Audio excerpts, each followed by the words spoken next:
नमस्कार दोस्तों, हर्षित द्विवेदी एजुकेशन में आपका स्वागत है। मेरा नाम है विनीत सागर। जेट एयरवेज के बारे में आपने सुना होगा दोस्तों। एक टाइम पर इंडिया में one of the leading airline था, पर अनफॉर्चुनेटली 2019 में इन्हें अपने ऑपरेशंस इंडिया में सीज करना पड़ा ड्यू टू सेवरल इश्यूज।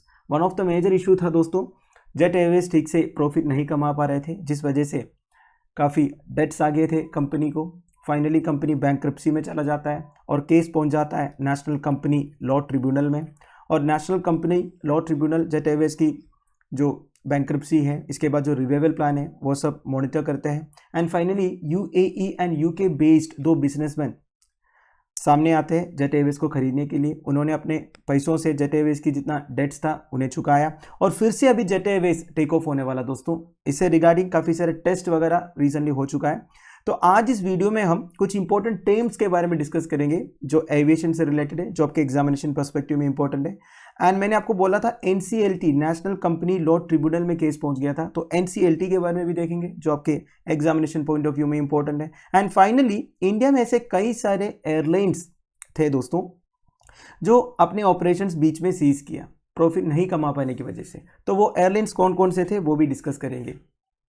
शुरुआत करते हैं दोस्तों। रिसेंटली जेट एयरवेज का बोइंग 737-800 एयरक्राफ्ट टेक ऑफ हुआ हैदराबाद एयरपोर्ट से। करीब 90 मिनट्स की फ्लाइट थी और इस फ्लाइट का नाम है दोस्तों प्रूविंग फ्लाइट।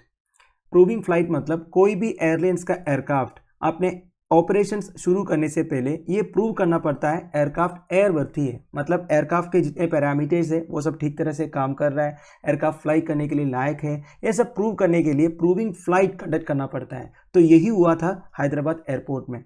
वैसे proving flights are operated as part of the last stages of process of getting an air operator certification by an airline. देखिए, कोई भी एयरलाइन के पास एयर ऑपरेटर सर्टिफिकेशन होना चाहिए फ्लाई करने के लिए।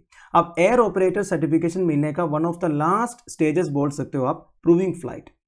एंड जेट एयरवेज के केस में it would mean the revalidation of AOC. देखिए 2019 तक जेट एयरवेज के पास एयर ऑपरेटर सर्टिफिकेशन था, अब 3 साल से ये नहीं है, तो जेट एयरवेज के लिए ये एओसी का रीवैलिडेशन होगा। वैसे दोस्तों प्रूविंग फ्लाइट्स में कौन कौन रहता है? पायलट्स के अलावा cabin crew, DGCA officials and any airline personnel required to support the flight. तो बेसिकली फ्लाइट को सपोर्ट करने के लिए जितने एयरलाइन पर्सनल की जरूरत है वो सारे एयरक्राफ्ट में रहेंगे प्रूविंग फ्लाइट्स के दौरान। एंड डीजीसीए के ऑफिशियल्स सब कुछ टेस्ट करते हैं। सबसे पहले वो देखेंगे एयरलाइन का जो ग्राउंड ऑपरेशन है, बेसिकली एयरपोर्ट में जितने ऑपरेशन है वो सब ठीक है या नहीं। Cockpit and cabin crew of the flight के ऑपरेशनल नॉलेज वो टेस्ट करते हैं। एंड ये भी देखते हैं जितने कैबिन क्रू है, पायलट्स है और जितने एयरलाइन पर्सनल है वो pre defined standard operating procedures and regulatory guidelines को फॉलो कर रहा है या नहीं। अगर डीजीसीए ऑफिशियल्स सेटिस्फाइड है तो उन्हें वो अप्रूवल देते हैं। अब दोस्तों जेट एयरवेज का करंट सिचुएशन डिस्कस करते हैं। जेट एयरवेज का फाउंडर है नरेश गोयल। जेट एयरवेज का पहला कमर्शियल फ्लाइट हुआ था मई 5, 1993 को and it flew commercially for the last time on April 18, 2019 as it's collapsed under a pile of debt. तो 1993 से लेके 2019 तक बहुत सक्सेसफुली चल रहा था जेट एयरवेज, बट 2019 में जब डेट ज़्यादा ही हो गया तब जेट एयरवेज बैंक्रप्सी में चला गया। And the company ended bankruptcy proceedings and was acquired by a consortium of UAE-based businessman Murali Jalan and UK-based Kalro Capital. तो जेट एयरवेज को कौन एक्वायर किया? UAE-based businessman Murali Jalan and UK-based Kalro Capital. And the consortium has committed to a funding of $180 million.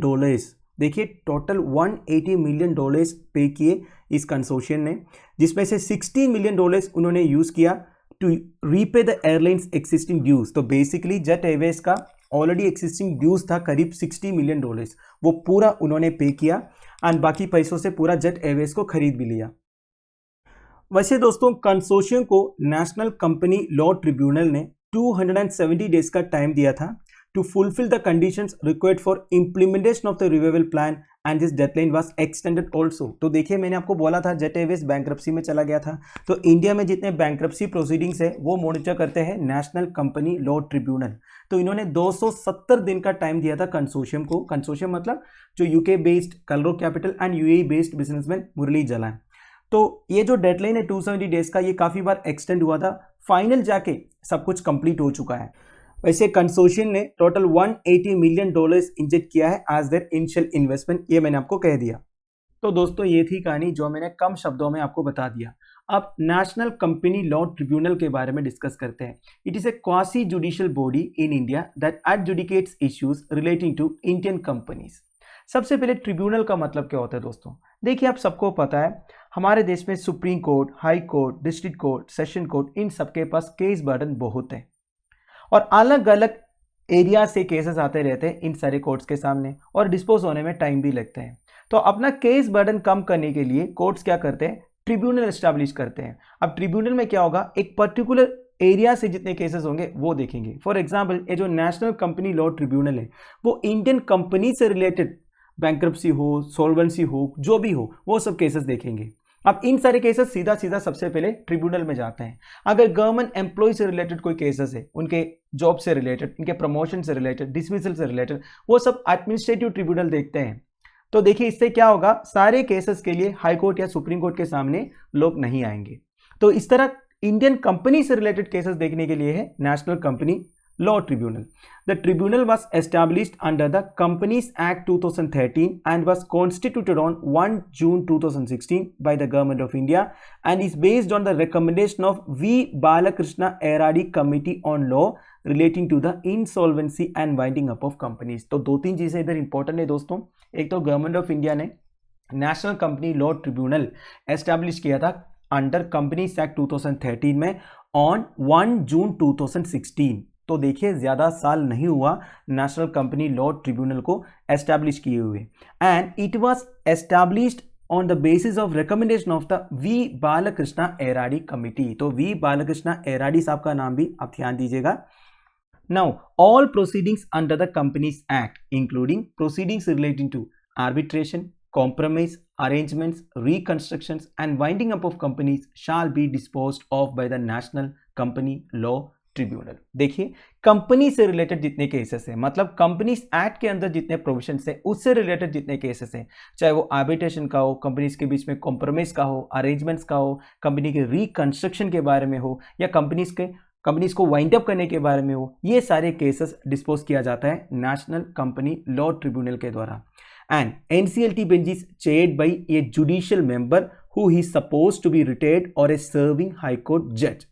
ध्यान दीजिएगा, या तो एक serving high court जज होगा या फिर एक रिटायर्ड हाई कोर्ट जज होगा, एंड एक टेक्निकल मेंबर भी रहेंगे who must be from the Indian corporate law service ICLS cadre. तो इंडियन कॉर्पोरेट लॉ सर्विस से बिलोंग करने वाला एक टेक्निकल मेंबर भी रहना चाहिए नेशनल कंपनी लॉ ट्रिब्यूनल में।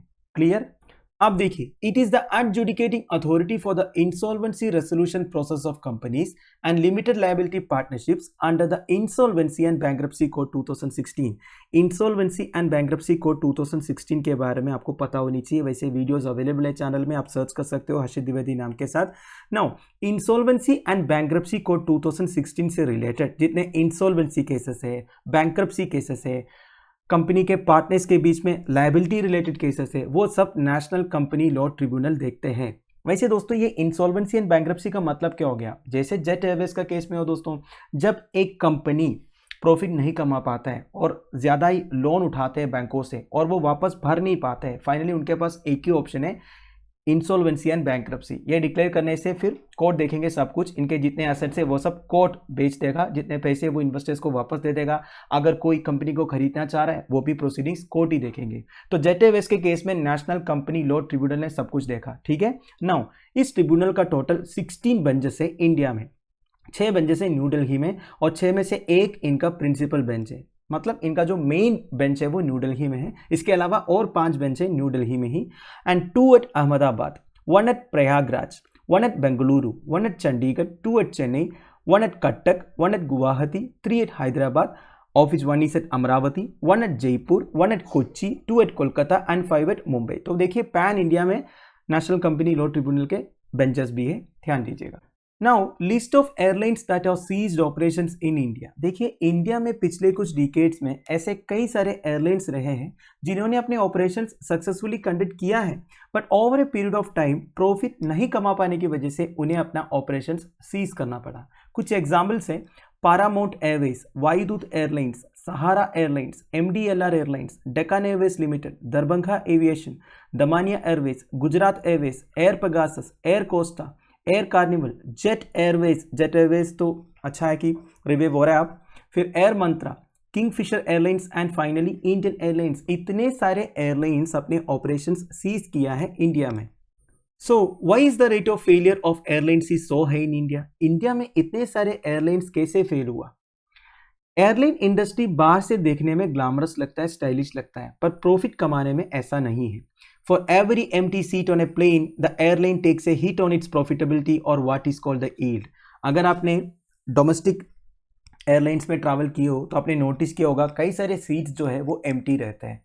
अब आप खुद सोच सकते हो दोस्तों, अगर एयरक्राफ्ट के अंदर एक भी सीट खाली है तो वो उस एयरलाइंस की प्रॉफिटेबिलिटी को अफेक्ट करेगा, क्योंकि उन्हें उतने कम पैसे मिलेगा। ठीक है, तो ऐसे केसेस बहुत है डोमेस्टिक एयरलाइंस में, कई सारे सीट्स एम्प्टी रहता है।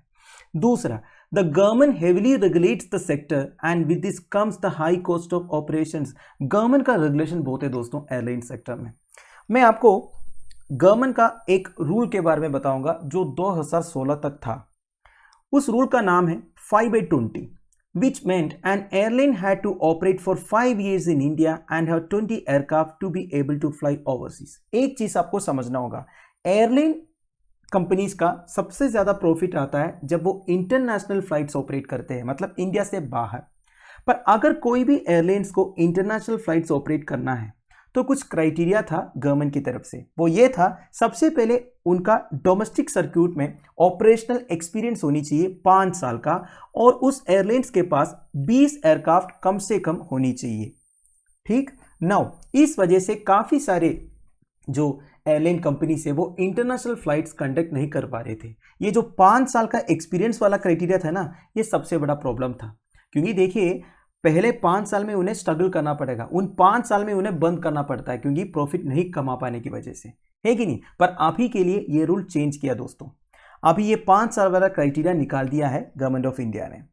और एक प्रॉब्लम ये है दोस्तों, the centre allows 100% FDA in airlines but has capped it at 49% if a foreign carrier wants to invest in an Indian firm. ये तो अभी भी प्रॉब्लम है। देखिए, अगर कोई इंडियन एयरलाइन कंपनी में कोई फॉरेन एयरलाइंस इन्वेस्ट करना चाहता है तो वो केवल 49% ही इन्वेस्ट कर सकता है। वैसे एयरलाइन में 100% एफडीए अलाउड है गवर्नमेंट की तरफ से, एफडीए मतलब फॉरेन डायरेक्ट इन्वेस्टमेंट। पर अगर कोई फॉरेन कैरियर इन्वेस्ट करना चाहता है, अब थोड़ा सा कंफ्यूज हो गया होगा, मैं आपको सिंपल भाषा में समझाता हूं। देखिए, इंडियन एयरलाइन कंपनीज में इन्वेस्ट करने के लिए कौन इंटरेस्टेड रहेगा? जो दूसरे देशों का एयरलाइन कंपनीज होंगे, for example Kuwait Airways, Oman Airways, air France, etcetera etcetera. अब उन एयरवेज या फिर उन एयरलाइन कंपनीज को अगर इंडियन एयरलाइंस पे इन्वेस्ट करना है तो केवल वो 49% ही कर सकते हैं। अगर दूसरा कोई है तो वो 100% कर सकता है। ऐसा है, मतलब फॉरेन डायरेक्ट इन्वेस्टमेंट 100% अलाउड है, पर फॉरेन एयरलाइन कंपनीज केवल 49% ही कर सकते हैं। ये एक बहुत बड़ा प्रॉब्लम है दोस्तों। प्रॉब्लम ये है कि देखिए, इंडियन एयरलाइन कंपनीज में इन्वेस्ट करने के लिए सबसे ज्यादा इंटरेस्टेड होगा फॉरेन एयरलाइन कंपनीज, क्योंकि उन्हें इस इंडस्ट्री के बारे में अच्छी तरह पता है। अब पैसे भी उन्हीं के पास है दोस्तों। अब इंडियन एयरलाइंस के पास पैसे नहीं है, अनफॉर्चुनेटली, वो अलग बात है, पर बाहर वालों के पास बहुत पैसे हैं, उनके पास बहुत फ्लाइट्स भी है। अब वो अगर खरीदना चाहता है कोई भी एयरलाइंस को, वो अलो नहीं करते, या फिर वो अगर इन्वेस्ट करना चाहता है तो 50% मतलब 49% से ज्यादा नहीं करने देते हैं, तो वो भी एक प्रॉब्लम था। इसके अलावा airlines pay several charges to airport operators. देखिए, हर एक एयरलाइन एयरपोर्ट ऑपरेटर्स को अलग अलग चार्जेस पे करते हैं। For example, landing charges, route navigation charges, parking charges, terminal charges, fuel charges, royalty, etcetera etcetera. अब ये सारे चार्जेस आपके एयरक्राफ्ट का साइज एंड वेट के ऊपर डिपेंडेड होगा। समझ गए, जितना बड़ा आपका एयरक्राफ्ट होगा उतना ज्यादा चार्जेस आपको देना होगा। इसके अलावा airlines have to send their planes abroad. आप देखिए, हर एक एयरक्राफ्ट को हर 6 महीने में, 1 साल में उनका रूटीन इंस्पेक्शन करवाना पड़ता है। ठीक है, इसके लिए इन्हें इन एयरक्राफ्ट को बाहर भेजना पड़ेगा, क्योंकि इंडिया में maintenance, repair and overall facilities तो नहीं है, जिसे एमआरओ बोलते हैं। ठीक है, ये भी ध्यान दीजिएगा, एविएशन सेक्टर में एमआरओ मतलब होता है maintenance, repair and overall facilities. अब ये जो एमआरओ फैसिलिटीज इंडिया में नहीं है, क्योंकि जितने भी एयरक्राफ्ट है वो सब फॉरेन एयरक्राफ्ट है, बोइंग का होता है या फिर लॉकहीड मार्टिन का होता है, अलग अलग फॉरेन कंपनीज का एयरक्राफ्ट रहते हैं। अब एक बात मैं आपको बताऊं दोस्तों, जितने भी एयरलाइंस के पास एयरक्राफ्ट है ना, उसमें मैक्सिमम ये लोग लीज में लिए हुए रहते हैं, कोई खरीदते नहीं है एयरक्राफ्ट को। देखिए, बोइंग का एक बहुत बड़ा पैसेंजर एयरक्राफ्ट अगर आपको खरीदना है तो आपको मिलियंस ऑफ डॉलर्स पे करना होगा। इसलिए एयरलाइंस क्या करते हैं, इन्हें लीज में लेते हैं, ठीक है, हर साल लीज पे करते हैं और इन एयरक्राफ्ट को उधर भेजना पड़ेगा फिर मेंटेनेंस के लिए, रिपेयर के लिए, ओवरऑल के लिए। इसमें भी पैसा ज्यादा लगेगा। और ये जो एयरलाइन कंपनीज उधर जाके जो टैक्सेस पे करते हैं ना, इसके लिए कोई इनपुट क्रेडिट भी नहीं मिलते हैं इंडिया में। इंडिया में जो टैक्सेस पे करते हैं वो अलग है, अमेरिका या फ्रांस में या रशिया में बेच के जो उधर टैक्सेस पे करते हैं वो भी अलग है। तो इन सारे रीजन से इंडिया में एक एयरलाइंस चलाना मतलब मजाक नहीं है। तो दोस्तों that's end of it. I hope आपको वीडियो इन्फॉर्मेटिव लगा होगा। लेक्चर की पीडीएफ एज यूजुअल आपको टेलीग्राम चैनल में मिल जाएगा जिसका लिंक नीचे प्रोवाइडेड है। Thank you for watching, bye bye, have a nice day.